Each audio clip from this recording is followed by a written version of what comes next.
Welcome back, Hunters! I'm SurvivalVis, and we return Monster Hunter Rise Sunbreak. I'm going to be trying to think of what build I want to come up with next. I know I want to try and do a build that uses the Powder Mantle skill that we just got with Risen Teostra, but I have to actually go after a few more Risen Teostras for that. So I think I'm going to change up what I'll use to hunt him. I'm going to make up a normal 2 Rapidfire and see how that goes. But first, we have to appreciate how fancy the new event quest armor is for the Palico and the Palamute. Because that is like the detective stuff for them. So I've got Runa and Ashley both in the like proper armor stuff and not the helmets. But you have to admit, it looks very, very fancy for each of them. Just wanted to show that off before I get to the build, and I do have to admit, it is nice that we still have like event quests mostly rolling in for the game. We gotta try new stuff out, see some new things. The DLC is, or like the paid DLC stuff is definitely a bit worrying because of how like hard it's getting pushed nowadays for the game, but I basically would probably need a separate video entirely to go over that. We're not going to focus on that today though. I'm going to try and see what would be like my best bet to try and make a normal 2 Rapidfire build. And that's going to be a little tricky because I've got to figure out first of all the candidates. Like there's Deora's Yellow Jacket, which has 346. There is also, there is Fallness for 2. The only problem I have with that is, because of that minus 20% it possibly has, I don't know if there'd be any way to really bring that up. That, and it doesn't really, maybe. Let me see if there's any other candidates for like a normal 2 Rapidfire. There is Oppressor's Rift that has 346 and 10. There is the pure Bogan Yao, the one from Violet Mizutsune. There's Hellfire Harbinger. That might not be a bad one to work with, since it does have the 388 already to it. That might be our best bet. Like, there is also the Gold Valkyrie. Actually, Gold Valkyrie might be one to work with, too. There are a few options here. No, that one I think is more my... Yeah, that one I use more for Piercing Thunder, although, truth be told, the best Thunder Light Bowgun, if you're going to have one, easily has to be, where the heck is it now? I just had it equipped. The Cascading Thunder from All Mother Narwa. Because this offers both rapid fire of regular Thunder ammo and Piercing Elemental Thunder, nothing else is going to compete with this one for like a Thunder Light Bowgun.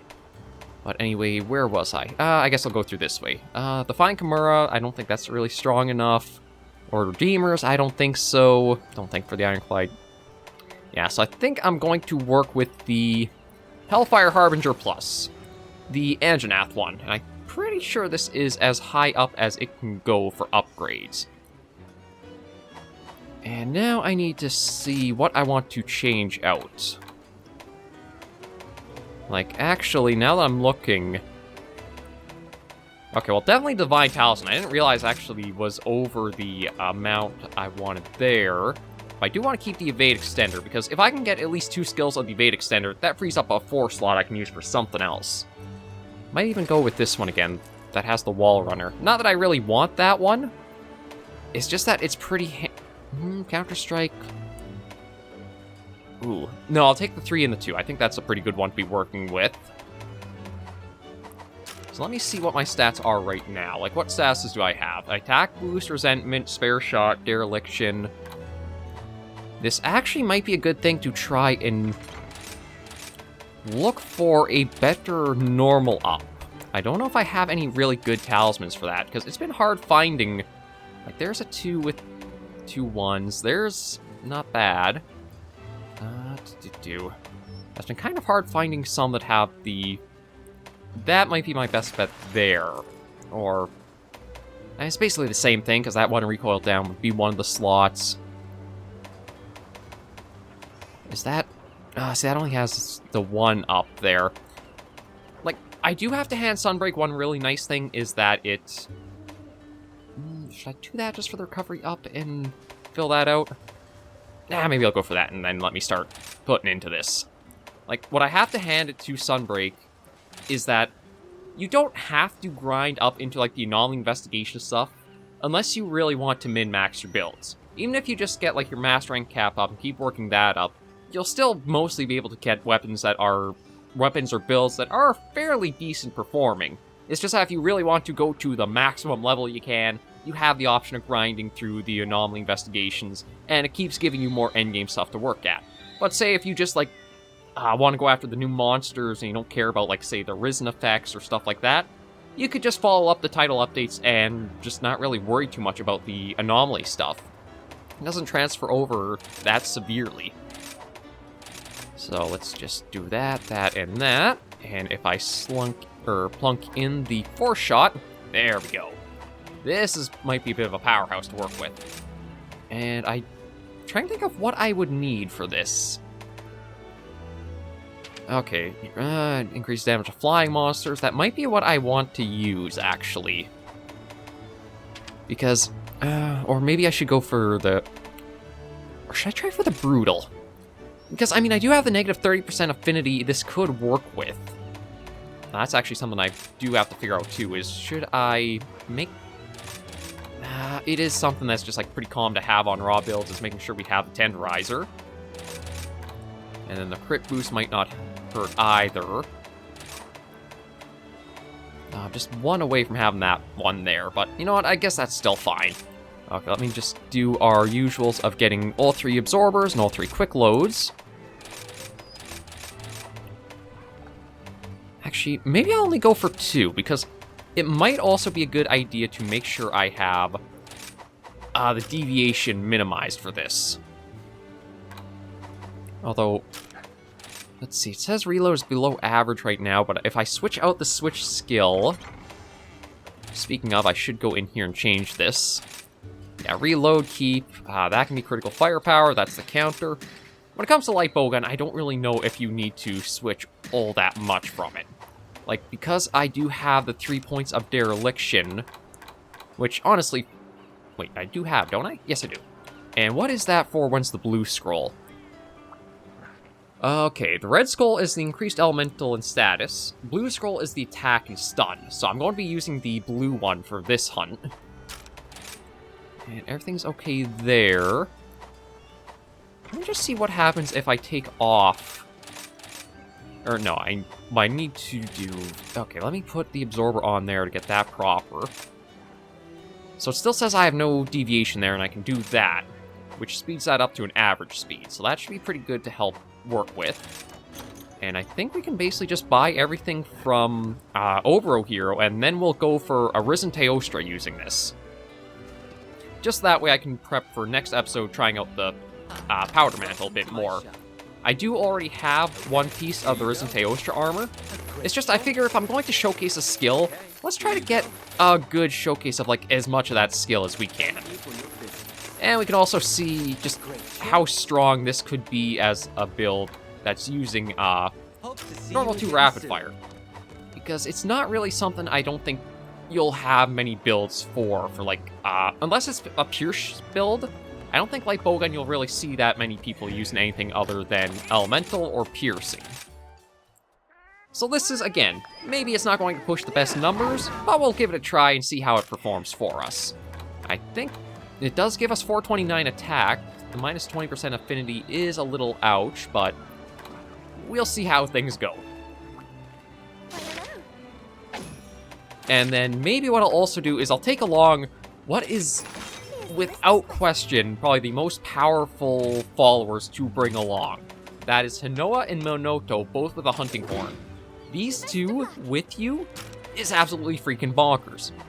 You get so many hunting horn buffs from them, and they not only for the buffs, but they also are superb supports who help give you like hard shell powder, healing powder. It is ridiculous how helpful these two are, and it blows so many other followers out of the water. Like how I was saying, like Theorain and Rondine are a good pair. They got nothing on the twins with the hunting horns. So we'll try this, try to see if we can get a couple of the Risen Gems. And also just go after another Risen Teostra, because I have to admit, the first time I fought Risen Teostra, it was pretty ridiculous and nuts, but I enjoyed it. It's not like a ludicrous, it feels like you can't do anything. It's like a ludicrous, you gotta step up your game, because this is going to be a fun fight that's going to keep you well on your toes. And I'm curious to see how this will perform against it, too. Like, I could also try doing some normal 3 shots, but I just want to see what kind of numbers I'm going to be able to get from this. Oh, actually, you know what? I better do this right now, because I need to let the Curios build up their amounts. And up here, just so I can snag a little bit of health here. And there we go. Hop on you. There we are. Just going to make sure I do stock us up on all the Spear Bird stuff. I'm sure there are going to be some people who have the skills to not really need to, but I'm always best to be prepared as much as you can for anything. I know it might be playing a little safe, but I would still rather play safe and not cart than to be a bit risky and, yeah, screw yourself over just because you were a little too headstrong. Let me snag that. That. Snag that. And should be, yeah, here we are. Wasn't sure if we would quite have the distance to get up here. I found the Sandy Plains is actually probably one of the places to go where it's the easiest to get your Spear Birds count to max. Like, just with a natural route going up through the area. There's some places like the Citadel where I still don't know the best route to go through, even with, like, all the hunting I've done on it. But the Sandy Plains and kind of the Flooded Forest, you can get close with a route, but there's still 1 or 2 spots I kind of miss. But as you can see, like, we're basically, stamina is full, that's our health full. All I basically gotta do is heal up, and then we can go after Risen. Or I should say Teostra.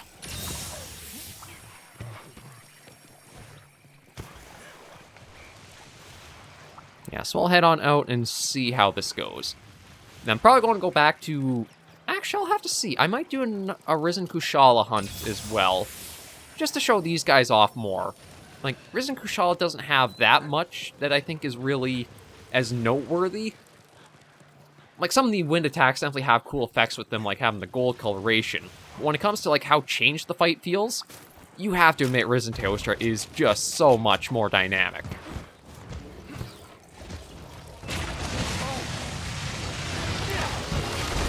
And we'll start with a nice little bonk to the head like that. Okay, you know, it's not too bad in numbers for this just being, normal 2.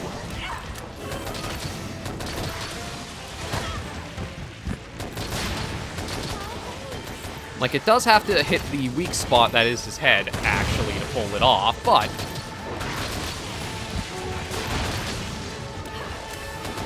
we are getting, like, maybe 210 per volley?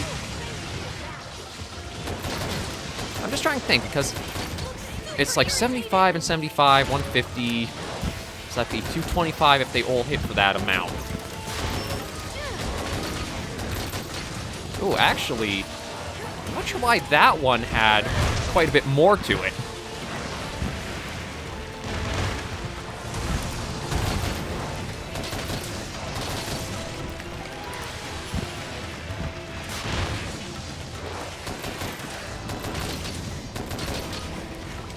Yeah, the initial shot sometimes seems to have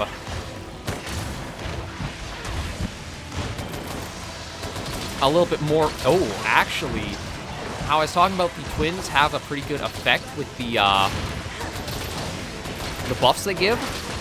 We're actually able to get about 300 with the volley sometimes. The only thing I'm missing that would probably improve this a bit is the foil. But that would probably be tricky to try building in, because I don't have another 4 slot.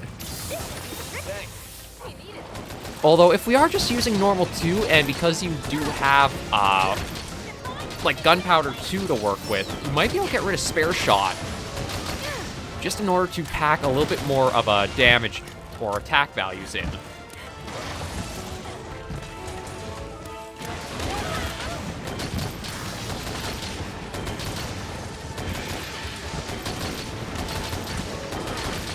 admit, yeah, the twins are easily the top performing followers through, like, doing all the quests and that.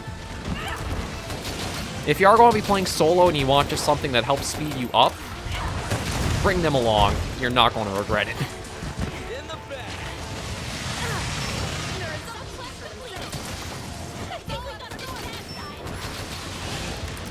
Yeah, when I'm not getting the critical distance, it's not doing quite the same amount of damage, but once I can get that spot, it does do fairly well.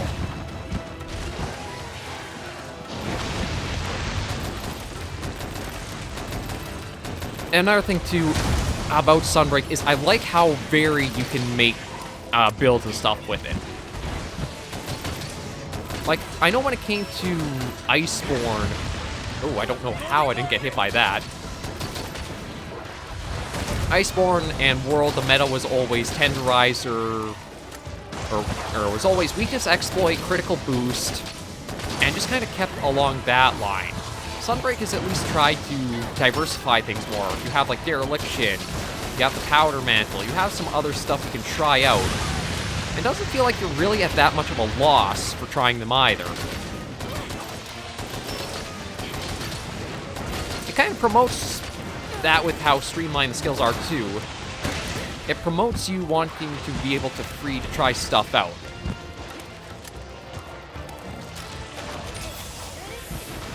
Oh, just as I was about to heal, they decided to give me that boost, too.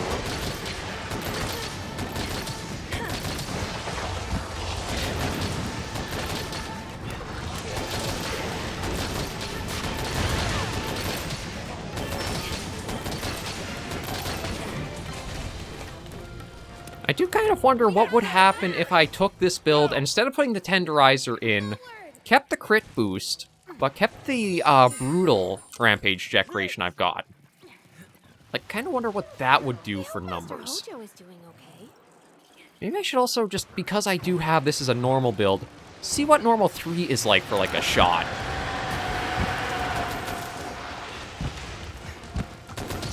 Okay, well, we'll tackle this using a bit of Wyvern riding.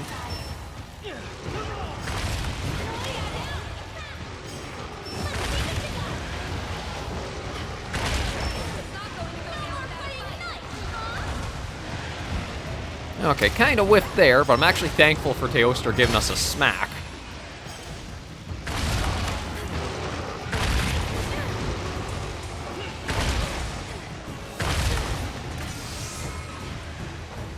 There we go.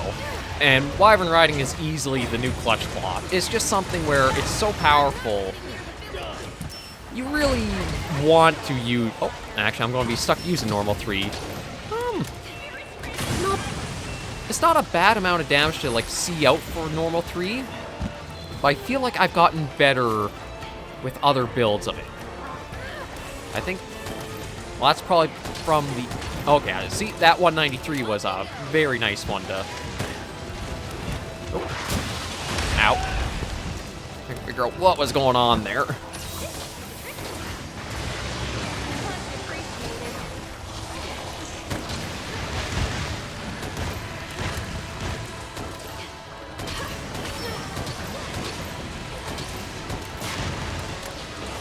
Yeah, kind of... Yeah, it's definitely one that's giving me some weird variation in numbers. So I'll probably see... Could you take care of things here for a bit? Oh, okay, this is going to be interesting. That's another thing about the twins. Although all followers do have the, like, chance to go and Wyvern ride a monster to the one you're after. Ooh.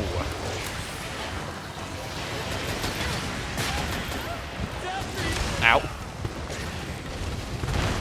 I gotta be careful. I still have to remember that Risen here, especially in, like, this state... Uh-oh. Yeah, we're a little away from where we want to be for this fight. No, and in the corridor is not a good spot to be.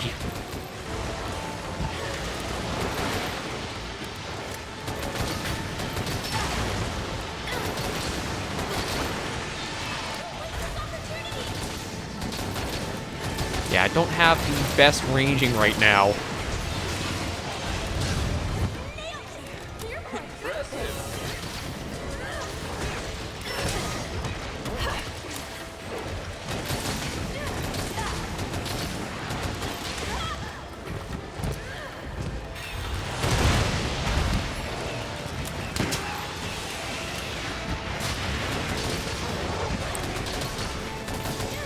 Let's just keep making use of everything we got around here.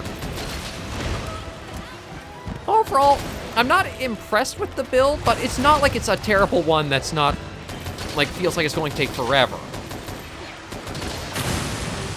Feels like, granted, the twins are helping a lot with the boosts, but it's still decent enough damage. Like, you seem to be getting close to maybe a little lower than 150 per volley at times. But it does make me wonder if trying to build for like the negative affinity would actually be more viable with this. Although I would like to try to bring him out of there. However, I think because he's been lured in by Minoto, he's going to be just stuck in that area.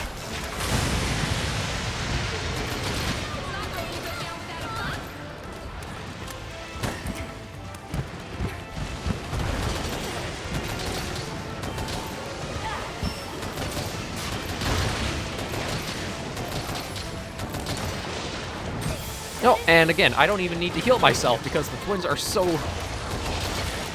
helpful with it. Perfect.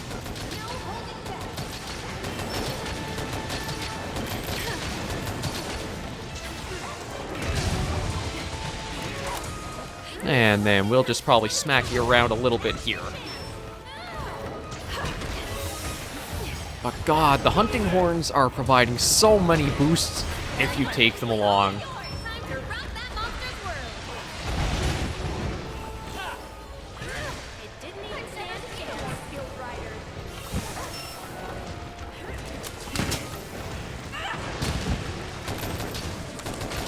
Oh, and a paralysis proc off helps as well.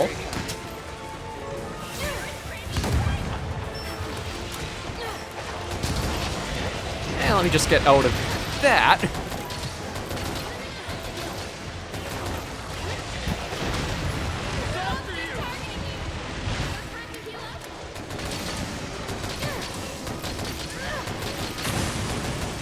Oh, and knocked out of Risen again.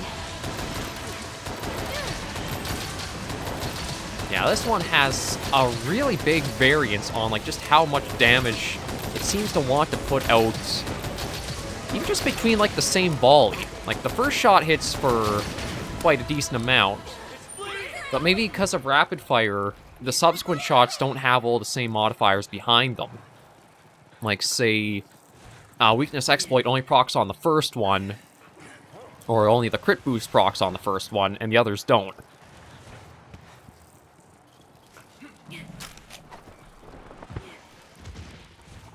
Oh, wait a minute. Hang on, was that? Oh, that's why the numbers were so much lower. I think I was accidentally using all of normal ones there. I just couldn't see it because I have my mic stand in the way. Yeah, those are more appropriate numbers than... Okay, you know what? I have to admit, I thought that was normal 2's giving me those numbers. Considering that was just normal 1, I'm a little bit more impressed with it now. Yeah, it won't be too much longer that Risen Teostra will be up. We've got him into his weak point now, or like his limp area.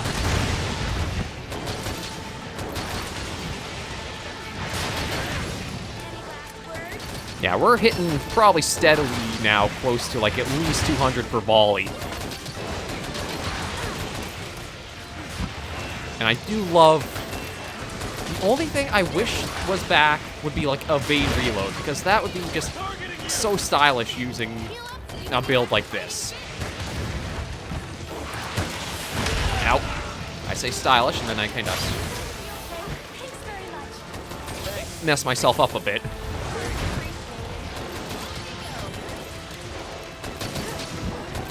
Like, even the tail's getting some decent numbers as we hit it. There we go. Our second Risen Teostra. What did you think of my hunting today, Hinawa? And yeah, I still would like to maybe see about adjusting this set a little bit, trying to build for the negative affinity. But I don't know how crit boost would play into that. Like, would it be a negligible skill and not proc? Or would it because of, like, I don't know. But we'll at least see what we got for, like, our rewards from this, and I'll try to keep working towards getting the Powder Mantle next episode. That could actually be an interesting build type to try as well, is to go for a normal powder build. Because I have a feeling if I were Pierce, you could probably get off with it too, but I feel like because it's all the chaining hits through it, it might be a little harder to see when it is proccing. Whereas if we use a normal build, you'll know we got the Powder Mantle proc off because of the big explosion for some shots. And I guess maybe I'm just a little bit basic, but I do really like a roll the raw shot. Normal just kind of has a good feel for it to me. I hope I was a help and Not too close to spread, so you're in a lot of damage, you need to be very careful, but also not playing it as safe as Pierce, and you just stand back without doing that much. I like the back and forth a little bit like we had in there. 3 Deos... Oh, no, 1 Rise Gem. And that's it, eh? Yeah. Ooh, actually, that's not bad to get. A large Elder Dragon Gem for it. Take that, head on back to the base, and I'll see... I gotta see how many stages there are to the Powder Mantle. Because I think it's at least 3. It might possibly 4, but I think it is only 3, and I've already got 1 piece so far. So I just gotta try working getting the others. But that's definitely going to be the next one, is trying to make a nice Powder Mantle build. And if I do try to make it with normal 3, I don't have to worry about the Rapidfire stuff. So I'll have a little bit more freedom and flexibility there.